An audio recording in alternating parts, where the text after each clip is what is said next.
Hello বন্ধুরা, আসসালামু আলাইকুম। তো আশা করি সবাই ভালো আছো। তো আজকে আমরা খুবই একটা গুরুত্বপূর্ণ আপডেট নিয়ে এসেছি। তো আপডেটটা হচ্ছে যে আমাদের স্থগিত এইচএসসি পরীক্ষা শুরু কমপক্ষে 1 মাস পর। আপডেটটি প্রকাশ করেছে দ্য ডেইলি ক্যাম্পাস। তো আমরা দেখি যে আমাদের আপডেটে ডিটেলস কি বলা হয়েছে। তো এখানে বলা হয়েছে যে স্থগিত হয়ে যাওয়া এইচএসসি ও সমমানের পরীক্ষা শুরু হতে কমপক্ষে 1 মাস সময় লাগবে বলে জানিয়েছেন শিক্ষা বোর্ডগুলো। তো এইচএসসি ও সমমানের প্রশ্ন বিভিন্ন থানা হেফাজত থেকে পুড়ে যাওয়ার এবং ফাঁস হয়ে যাওয়ায় নতুন করে প্রশ্ন তৈরি করে পরীক্ষা আয়োজন করবে শিক্ষা প্রশাসন।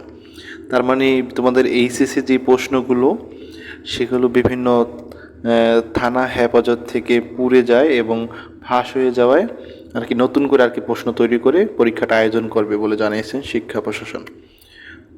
আর এজন্য কমপক্ষে 1 মাস সময় লাগবে বলে দ্য ডেইলি ক্যাম্পাসকে জানিয়েছেন শিক্ষা বোর্ডগুলোর মোর্চা আন্তঃশিক্ষা বোর্ড সমন্বয় কমিটির সভাপতি ও ঢাকা বোর্ডের চেয়ারম্যান অধ্যাপক তপন কুমার সরকার।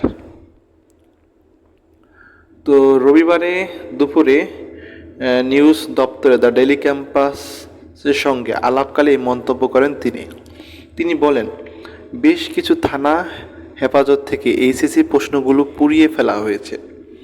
বেশ কিছু জায়গা প্রশ্ন অরক্ষিত অবস্থায় ছিল, তাই সেগুলো শিক্ষার্থীদের হাতে চলে গিয়েছে কি না বলা যাচ্ছে না।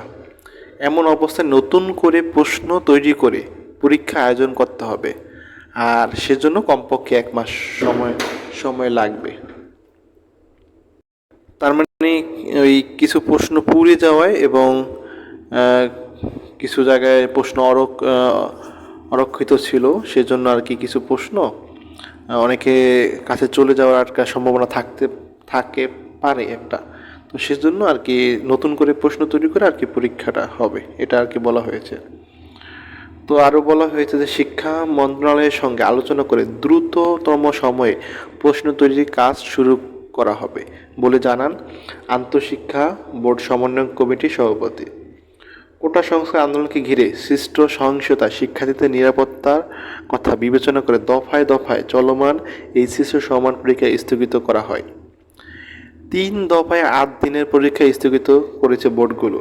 পরে 11 আগস্ট থেকে নতুন সময়সূচিতে পরীক্ষা নেওয়ার কথা জানানো হয়। তবে প্রশ্নপত্র পুড়ে যাওয়ায় ওই দিন থেকেও অনুষ্ঠিতব্য পরীক্ষাগুলো স্থগিত করা হয়। তার মানে 11 তারিখ থেকে তোমার আর কি পরীক্ষা নেওয়ার কথা ছিল এবং একটা নতুন সময় সূচি দেওয়া হয়েছিল, সেটা আমার চ্যানেলে দিয়েছিলাম।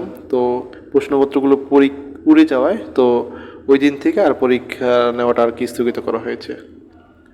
তো গত 30 জুলাই এইচএসসি সমমান পরীক্ষা শুরু হয়। চলতি বছর 9টি সাধারণ শিক্ষা বোর্ড, কারিগরি বোর্ড ও মাদ্রাসা বোর্ডের অধীনে মোট 14,50,790 জন শিক্ষার্থী আর কি অংশগ্রহণ করে। তো এই ছিল আজকের আপডেটটি। তো ঠিক আছে, সবাই ভালো থাকবে। আসসালামু আলাইকুম।